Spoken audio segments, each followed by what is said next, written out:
Bonjour et bienvenue à cette émission de Z-Talk où nous allons parler d'économie mais aussi de social. Et pour en parler, on a un expert en la matière, en l'occurrence Thierry Nollet, qui est donc directeur du groupe S, le secrétariat social bien connu. Alors il est là évidemment avec cette casquette-là qui l'autorise évidemment à parler d'aspects sociaux et économiques, mais aussi parce que dans une autre vie, il a été le patron de la plus grande centrale syndicale de ce pays. Bonjour Thierry. Bonjour, merci pour l'invitation. Merci à vous aussi d'être là parmi nous. Alors, première question, elle est assez simple, c'est qu'on a vécu malheureusement tout ce confinement, donc on a beaucoup parlé de la crise sanitaire. Aujourd'hui, on en parle de plus en plus, malheureusement aussi, c'est de la crise économique. Alors, ce sont plutôt des chiffres qui concernent l'avenir, c'est-à-dire vers la rentrée, septembre-octobre, on parle de taux de faillite qui pourraient augmenter, de taux de chômage qui devraient aussi augmenter. Et puis, évidemment, la question, c'est est-ce qu'après la crise sanitaire, la crise économique, est-ce qu'il faut s'attendre à un troisième run, c'est-à-dire une crise sociale ? Clairement, et d'ailleurs les trois sont étroitement liés. Alors sur la question de la crise sanitaire, je voudrais un peu sortir du carcan dans lequel on nous met depuis 3 longs mois. Il y a une chose qui me trouble particulièrement, c'est quand on fait l'analyse des éléments statistiques qui touchent au niveau de mortalité lié à ce Covid. Alors, quels que soient d'ailleurs les États membres de l'Union européenne, avec les distinctions qu'on connaît, on est dans des normes qui sont finalement assez similaires, voire même inférieures à la grippe dite saisonnière. Donc, c'est une grippe ici, un Covid-19 qui a quand même contribué à mettre l'économie verticale, je dirais, par terre. Donc, c'est troublant. Et en l'occurrence, je ne veux pas lancer de discussion sur la thèse d'un grand complot, mais est-ce qu'on n'est pas finalement ici confronté à un premier exercice mondial qui en appellerait un autre? En tout cas, ça, c'est une grosse inquiétude. Par rapport à l'aspect sanitaire, j'ai relevé ce fait. Il y a un deuxième fait qui me semble évident, c'est le fait que cette crise sanitaire révèle aujourd'hui de nouveaux enjeux.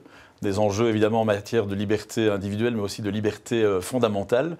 Et c'est vrai que toutes les questions liées au tracing, toute la question liée à l'autodépendance maintenant générale liée aux médias numériques, et puis demain, le monde financier et politique qui se liera pour nous imposer des transactions, monétaires et des échanges uniquement numériques, me laisse dire qu'il y a un terrain glissant là auquel il faudra faire attention. Alors sur le plan économique, je ne veux rien rajouter à vos deux derniers invités, des économistes brillants et de référence. Simplement, je suis assez d'avis avec l'étude qui a été pratiquée par la Banque nationale de Belgique et portée à haute voix par son gouverneur. Il faudra 2 à 3 ans manifestement pour revenir aux indicateurs de 2019 avant pandémie.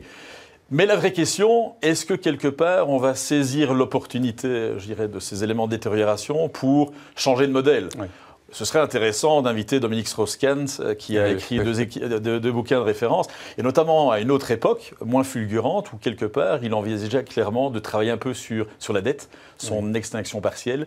Moi, mon avis, c'est qu'on ne changera pas de modèle du tout, puisque cette crise était largement profitable aux GAFA, aux structures numériques internationales, aux médias et aux pharmaceutiques. Alors, si on reste sur le plan social, pour éviter une éventuelle grogne sociale, qui dit évitement, dit dialogue social.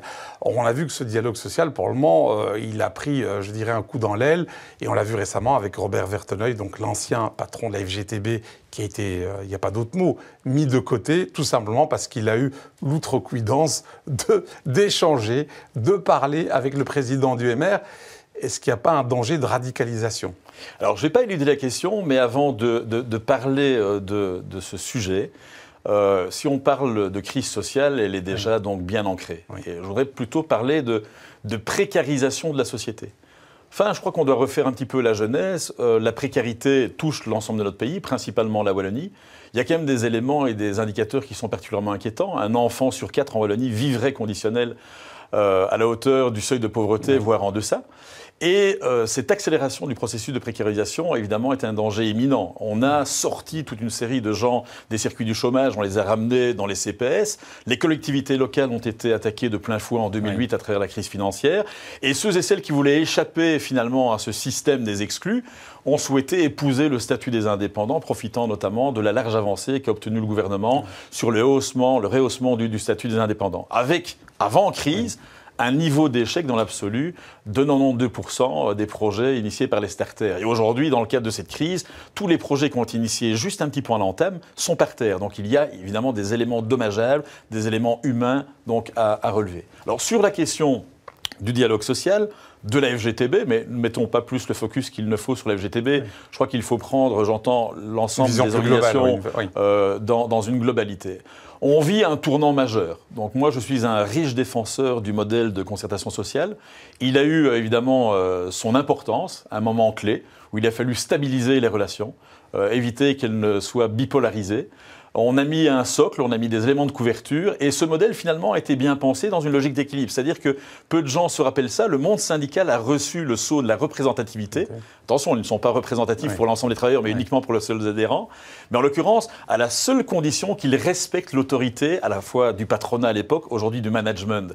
Et c'est bien ça qui pose souci aujourd'hui, c'est que l'ensemble des organisations syndicales forment allègrement leurs représentants, leurs délégués, pour assurer un contre-pouvoir fort qui en passe par la remise en cause finalement des prérogatives managériales. Or, dans un contexte de crise comme celui-ci ici, on a besoin d'un renforcement des prérogatives dans les mains des employeurs, notamment sur les questions d'organisation. Maintenant, à la FGTB, l'explication de l'éviction de Robert Vertenoy, moi j'ai quand même quelques informations clés. Ah, on est dans les scoops peut-être. Mais non, d'abord j'ai du respect pour l'homme, donc il se fait que nous sommes tous les deux nivellois et on se connaît particulièrement bien, et je connais cette organisation. Il n'a pas été évincé essentiellement pour son rendez-vous, diront certains, en catimini avec Georges-Louis Boucher. Je crois que Robert Vertenoy avait quelques détracteurs dans l'organisation, mais ce qui s'est passé est révélateur d'un malaise ambiant de la FGTB, mais qui date. Vous devez savoir que la FGTB, aujourd'hui, en 2020, vit toujours sur des préceptes qui sont plus de centenaires. C'est la charte de Carnion de 1896. C'est la lutte des classes. Ça ne nous rajeunit pas. Vous allez me dire, on est dans un contexte où quelque part, aujourd'hui, ils peuvent se faire fort de répouser ce modèle, mais ils ne l'ont jamais quitté.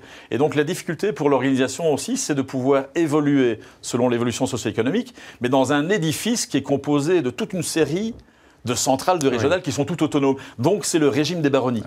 Et au plus vous êtes haut dans la stratosphère syndicale, vous avez moins de pouvoir et vous devez prendre très attention à vos démarches. Et Robert Vertenoy, notamment, était habilité à prendre des contacts avec les politiques.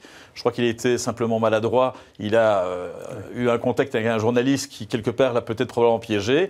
Il y a à l'intérieur, évidemment, une poussée des courants PT bis extrême-gauche qui le voyaient un peu comme le bras armé du PS. Tout ça a pu jouer.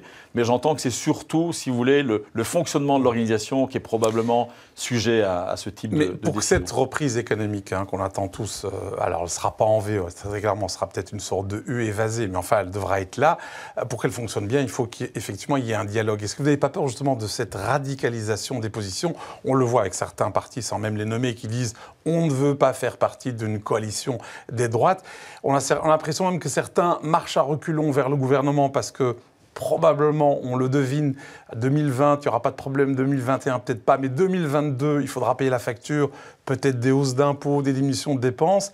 Est-ce qu'il n'y a pas une sorte d'élément de langage où on essaye de fuir la responsabilité, de ne pas prendre ses responsabilités?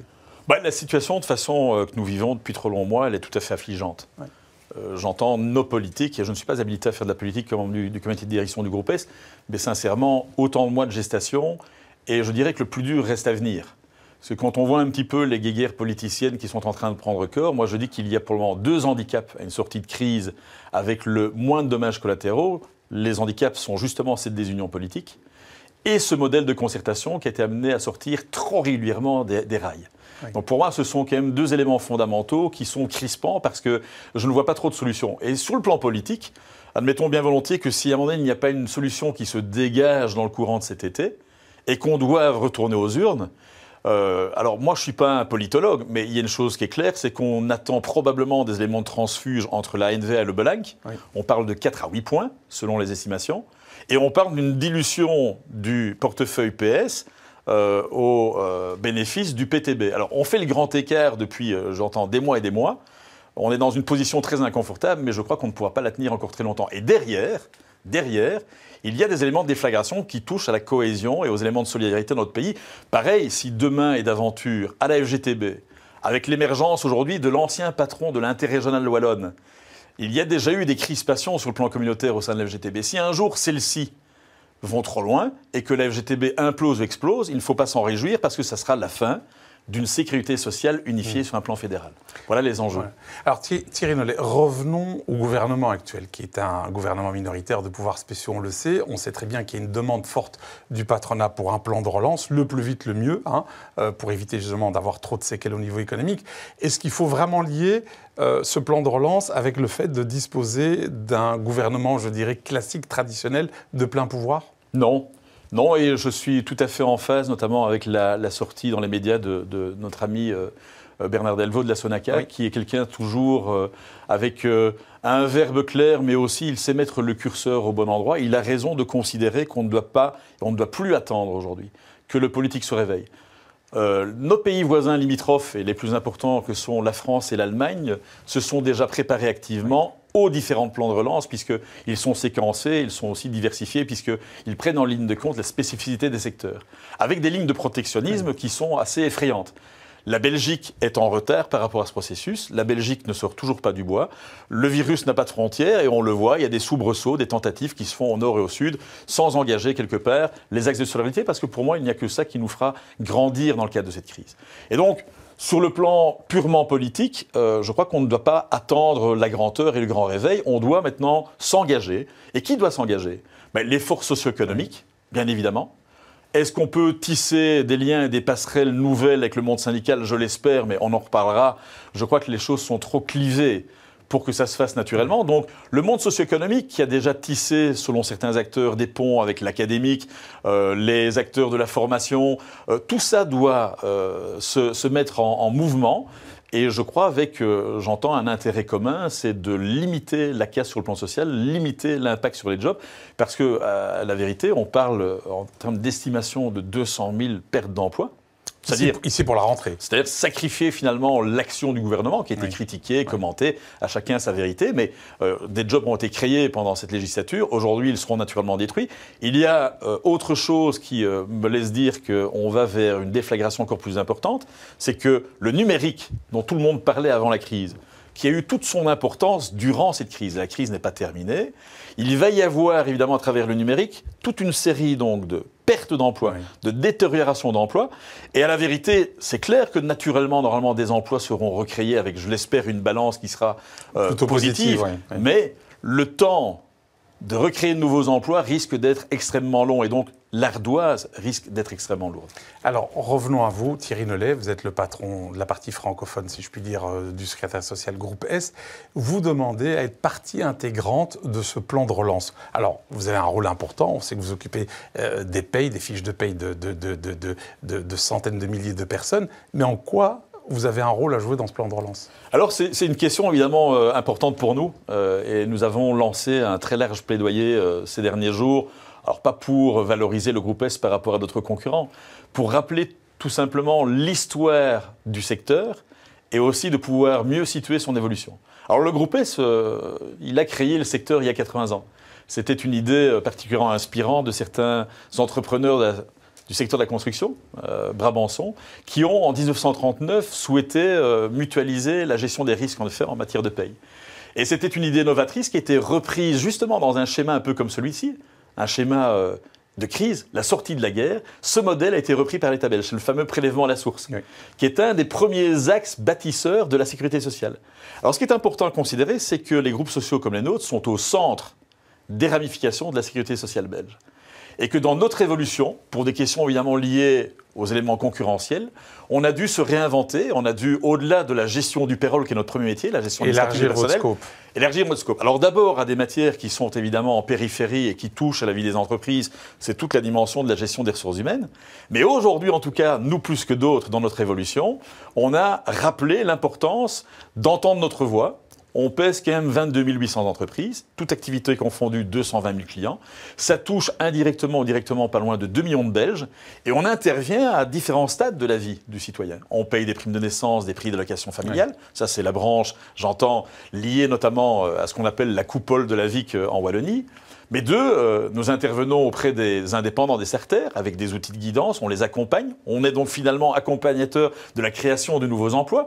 Dans les entreprises, quelque part, on s'est engagé il y a 15 ans, à travers l'expertise qui était la mienne, de mettre au service des entreprises, quelles qu'elles soient, un service pour mieux outiller les employeurs dans leurs relations avec les organisations syndicales, ce qui nous permet de croire en toute humilité que là où nous sommes passés, nous avons éteint des incendies, non seulement, mais on a aussi créé de la paix sociale. La paix sociale est un paramètre clé aujourd'hui. En Belgique, on ne règle rien sur un plan collectif sans en passer par la conclusion d'une convention collective de travail. Ça veut dire que de toute manière, quels que soient les sujets engageants sur un plan collectif, on sera amené à devoir le porter à la table des discussions de négociation avec les syndicats. Et puis, nous accompagnons évidemment aujourd'hui les salariés dans les entreprises, dans leur dimension humaine. Et donc, ce qu'on met surtout en avant au niveau du groupe S, c'est la dimension sociétale d'un groupe comme le nôtre. C'est-à-dire qu'à un moment donné, nous essayons aussi de mettre des solutions en place pour veiller à une juste adéquation entre aujourd'hui les contingences privées et les exigences professionnelles. C'est aujourd'hui en tout cas une demande forte de la génération Y. Quand on fait un scanning d'engagement avec des jeunes, c'est les éléments dits qualitatifs qui sont finalement prépondérants dans leurs décisions. Et on est dans cette dynamique. Alors justement, vous venez de parler de la génération Y, ça me permet de parler des jeunes. Effectivement, vous avez évoqué tout à l'heure le chiffre, je crois que c'est de la Banque nationale qui parle de 180 000 à 200 000 personnes qui malheureusement pourraient rester sur le carreau à cause de cette pandémie.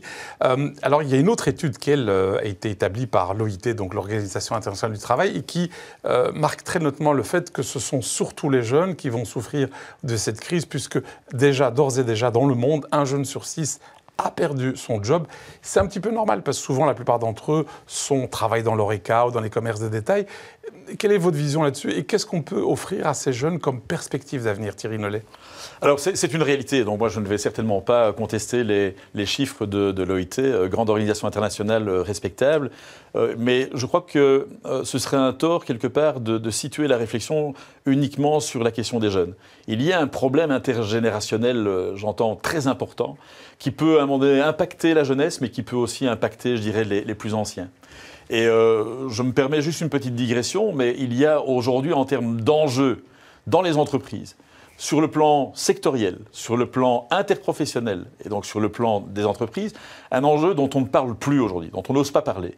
C'est le fait qu'on est aujourd'hui confronté dans les entreprises, dans les secteurs, sur des modèles salariaux qui aujourd'hui ne répondent plus non seulement aux exigences nouvelles en matière d'engagement, mais qui quelque part continuent toujours à entretenir des éléments discriminants entre la nouvelle génération souvent dotée d'un bagage académique un peu plus étoffé, et cette génération de quinquas et d'anciens qui constituent finalement le know-how et la richesse de l'entreprise. Et donc aujourd'hui, je crois qu'il faut réinventer ces modèles pour pouvoir à un moment donné aussi éviter des lames de fond qui ont été utilisées trop régulièrement dans certains secteurs qui étaient en proie à de grands axes de rationalité, c'est-à-dire à un moment donné de sanctionner les travailleurs parce qu'ils sont devenus barémiquement trop vieux, trop chers. Oui. Bon. Alors sur la question de la jeunesse, c'est là aussi où quelque part je me suis arrêté dans le descriptif de ce qui est mis en place par une organisation comme la nôtre. Vous devez savoir que dans notre portefeuille, nous avons notamment comme clients de grands organismes de formation et de réinsertion sociale. Le Forum, par exemple, est un client institutionnel du groupe S depuis toujours. Et nous nous apprêtons d'ailleurs en octobre, ensemble, d'une manière dynamique, en espérant engager derrière les chambres de commerce, pourquoi pas le Cercle d'affaires, le Cercle de Wallonie et d'autres, dans une dynamique nouvelle qui vise à accompagner différemment, j'entends les entreprises d'une part, notamment dans le cadre de cette transition numérique, de créer un écosystème où nous allons pouvoir répondre en partie finalement à l'absence de réponse effective que donne aujourd'hui le circuit académique et scolaire classique. Parce que c'est ça la vérité, tout est évidemment en lien direct. Il y a aujourd'hui à repenser quelque part notre modèle scolaire, le rendre beaucoup plus attractif d'une part par rapport à une rencontre plus manifeste avec les réels besoins qui vivent dans les entreprises. Je crois qu'il y a un mouvement qui doit être amorcé et sur ce plan-là, la Belgique est fameusement en retard quand on voit le classement notamment de nos universités sur le plan international ou mondial. Alors en parlant de mouvement, c'est plutôt une tendance. Le grand gagnant de cette crise, enfin l'un des grands gagnants, c'est l'essor du numérique très clairement et notamment on a beaucoup parlé du télétravail. Vous y croyez vraiment, vous, à ce que cette tendance du télétravail s'installe durablement au sein des entreprises? Et question B, si je puis dire, est-ce que les syndicats ont intérêt à pousser ce mode de travail, sachant qu'ils n'auront pas les gens, je dirais, sous la main, si je puis dire, et donc, en filigrane, il y aurait une perte de pouvoir éventuelle pour les syndicats si le télétravail devait vraiment se généraliser? Alors, c'est une question à trois volets, je vais y répondre. Alors d'abord, sur le télétravail, c'est assez anecdotique et je fais preuve d'humilité. Je suis un des premiers à avoir mis des accords de référence en place ici en Belgique en matière de télétravail. Et à l'époque, nous nous appuyions sur des études scientifiques pratiquées par des organismes scientifiques, mais auxquels on a pu apparenter les grandes fédérations patronales internationales et les grandes fédérations syndicales. À l'époque, on était dans un environnement moins numérisé. Donc c'est clair, on ne parle pas de la même période de référence, mais déjà à l'époque quand même il y avait quelques points qui étaient clairement épinglés. Le télétravail devait à l'époque répondre à un double besoin, c'est-à-dire un besoin particulier humain mais ponctuel de l'individu, du salarié, qui pouvait se marier évidemment avec des nécessités organisationnelles. Alors les deux ne font pas toujours bon ménage, mais il y a une chose qui est claire, c'est qu'au-delà de 2 jours de télétravail, tout le monde considérait, quelle que soit l'appartenance à son banc, que le télétravail n'était plus productif ni pour l'individu, ni finalement pour l'organisation. Oui, aujourd'hui, le monde change. Avec la numérisation, les nouvelles technologies, on peut considérer quand même qu'il faut cesser de parler de normes quand on parle de télétravail. Alors c'est vrai qu'il y a énormément de gens qui ont goûté pour la première fois au télétravail, et l'une des difficultés à laquelle va être confronté bon nombre d'employeurs, c'est le retour au travail. Alors, le télétravail est tout sauf une norme. Le télétravail, ça a un coût. C'est un coût qui doit être objectivé. Mais ce télétravail peut dégager aussi des économies d'échelle, que ce soit au niveau des éléments de mobilité. C'est clair qu'il est prouvé que le télétravail aujourd'hui peut réduire conséquemment l'absentéisme déguisé ou sauvage. On est d'accord là-dessus. Mais je crois que les éléments de cohésion sont importants. La nature de l'activité permet ou ne le permet pas. Et donc il y a également des inégalités sociales qui peuvent sortir de tout ceci. Donc je crois qu'il ne faut pas faire preuve aujourd'hui de précipitation. Et justement, j'en reviens au discours premier, c'est de laisser la charge pleine et entière aux employeurs d'en discuter, de modaliser les principes de base organisationnels qui sont fonction du télétravail, pour que dans ce contexte de crise, le télétravail ne soit pas aujourd'hui un investissement qui parte à volo, mais soit réellement un investissement à terme qui amène des solutions. Mais il est clair que, notamment au-delà des attentats de Bruxelles, toutes les entreprises s'accordaient à dire qu'il était important de parler du service minimum. D'autres d'ailleurs ont glissé en disant qu'il faut aussi le service minimum en temps de grève, de lockdown, etc. Je crois que le télétravail aujourd'hui, tout au moins, a répondu à cette nécessité engagée d'organisation à mettre en place dans l'urgence. Et ma sous-question sur les syndicats, est-ce qu'ils vont jouer le jeu du télétravail ou est-ce qu'ils vont avoir peur de perdre une partie de leur pouvoir puisqu'il y aura moins de présentiel ? Alors c'est clair que quand on parle du positionnement des syndicats, il y a quand même quelques inquiétudes à avoir. Le monde syndical, alors ça c'est un paradoxe. Au plus la société se détériore, au plus des emplois sont détruits, au plus aujourd'hui les organisations syndicales s'enrichissent. Ce qui est le cas aujourd'hui, avec la pandémie. Je voudrais dire qu'il y a encore 1 an, 2 ans de cela, vous avez certaines organisations qui travaillaient à flux tendu avec des éléments de trésorerie qui devenaient délicats. Avec même des organisations qui se demandaient comment ils allaient subvenir aux premiers besoins de leurs membres. Je ne parlerai pas de la FGTB uniquement, mais vous devez savoir que notamment au niveau de la FGTB Wallonne, à l'époque où moi j'y étais, le nombre de cotisants actifs dans les entreprises ne représentait que 14-15%. C'est-à-dire qu'à un moment donné, je ne parle pas de perte de crédibilité, mais le syndicat, pour beaucoup, n'avait plus le même sens, n'avait plus la même nécessité. Aujourd'hui, c'est clair que le télétravail, s'il vient à être généralisé, ça va distancier les relations, ça va poser des problèmes aux organisations syndicales dans leur positionnement. Qui plus est, aujourd'hui, on est dans un environnement proche des élections sociales où il y a un enjeu, notamment social, de démocratie qui va jouer, alors soit ici en fin d'année, soit l'année prochaine, puisqu'il est envisagé de reporter ces élections sociales. Moi, je dirais que cet enjeu démocratique, il faut le voir un peu différemment. Ça fait des années, en Belgique, qu'on vit en fait un déni de démocratie dans les entreprises. Pourquoi ? Parce que 70% des délégations syndicales qui sont mises en place dans les entreprises, via des prescriptions ou des dispositions sectorielles, sont finalement des délégations syndicales qui sont imposées. Le mandat syndical appartient à l'organisation. Or, on le sait aujourd'hui, dans un contexte de crise, ce qui est important pour un employeur, c'est d'avoir un vrai interlocuteur en face de soi, un interlocuteur qui soit crédible, qui s'engage, qui se responsabilise. Et donc là, c'est aussi un autre enjeu. Mais il est clair que le télétravail risque de distancier les relations et de mettre à mal et de mettre en porte-à-faux les organisations dans leur schéma classique. Alors, vous êtes d'accord avec moi, le numérique dans l'organisation de l'entreprise, c'est pas que le télétravail. Ça pose énormément de questions. Par exemple, de comment manager des collaborateurs à distance. Comment introduire, par exemple, la notion de risque dans un comité de direction, etc. Comment est-ce que vous voyez ça en tant qu'observateur et en tant que représentant du groupe S ? Alors, la vraie question, l'analyse doit être portée sur l'adéquation entre la nécessité de porter l'activité plus haut, le degré d'investissement donc à consentir, l'intérêt que porte ton personnel à la problématique et je dirais les effets induits positifs d'ailleurs qui sont engagés sur les questions de motivation au travail, notamment, de productivité, d'efficacité. Mais c'est clair que le management à distance aujourd'hui, nous sommes tous pour la plupart, moi le premier dans mon groupe, on l'a expérimenté pour ainsi dire en live. On apprend tous les jours. On se rend compte des perspectives. On se rend compte également des freins. On se rend compte de la nécessité d'accompagner ça probablement en dehors d'un schéma de crise au travers d'évaluations qui vont prendre en ligne de compte tous les paramètres qui ont pu être construits et de pouvoir modaliser. Et encore une fois, je me répète, il faut que les employeurs puissent garder leurs prérogatives managériales parce qu'on est dans un pays quand même où l'organisation du travail reste une prérogative essentielle des employeurs, les organisations syndicales notamment et les représentants n'ayant là-dessus qu'un droit d'avis. Alors vous êtes à un poste de vigie extrêmement important pour analyser et observer l'économie belge et wallonne en particulier. Alors, personne ne le souhaite, mais imaginons qu'il y ait une deuxième vague d'épidémie. Est-ce que vous pensez sincèrement qu'on pourrait assister à un deuxième lockdown, à un deuxième confinement?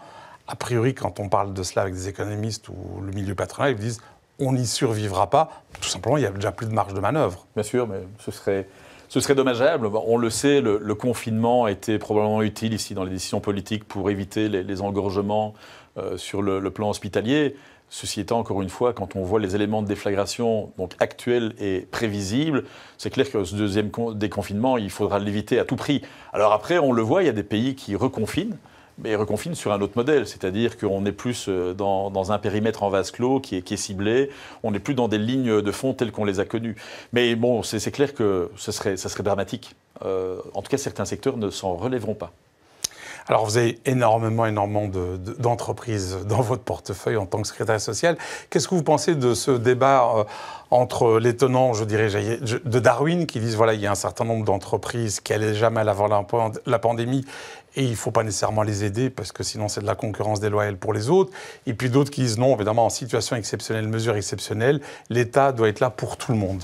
Quelle est votre position par rapport à ça? Oui, mais je ne crois pas du tout en l'État-providence, comme je ne croyais pas aux premières grandes énonciations de Macron.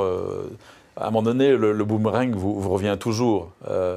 Et donc, soit quelque part, on change vraiment de modèle et on peut se permettre aujourd'hui de définir de nouveaux environnements, de nouveaux équilibres.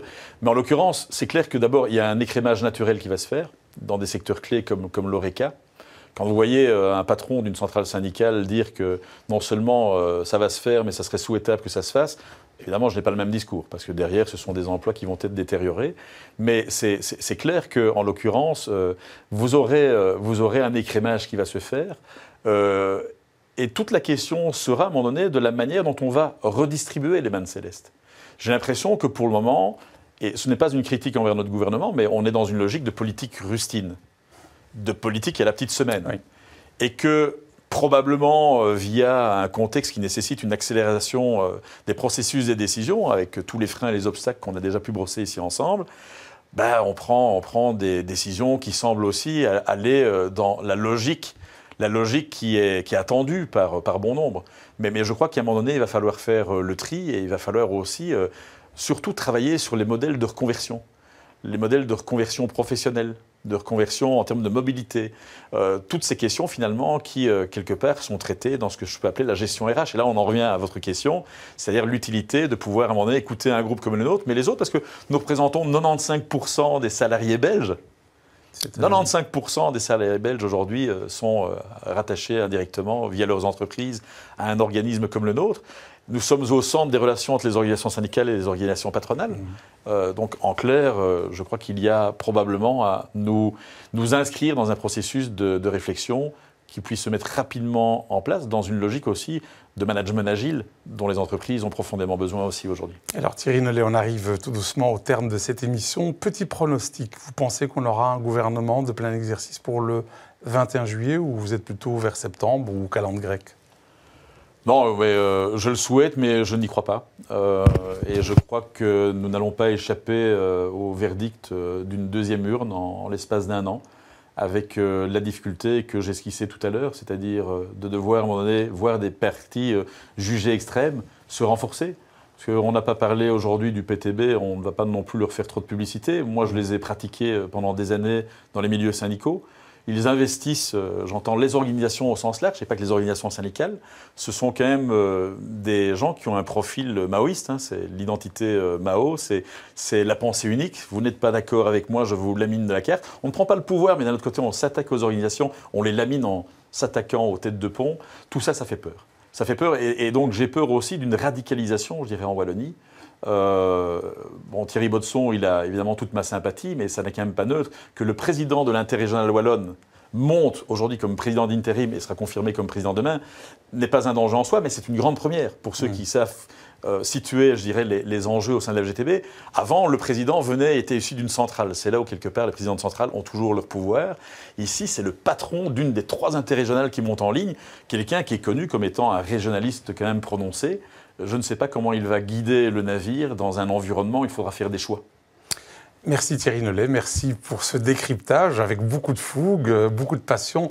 Et je propose à nos téléspectateurs de se retrouver la semaine prochaine avec un autre Z-Talk et un autre invité. Merci.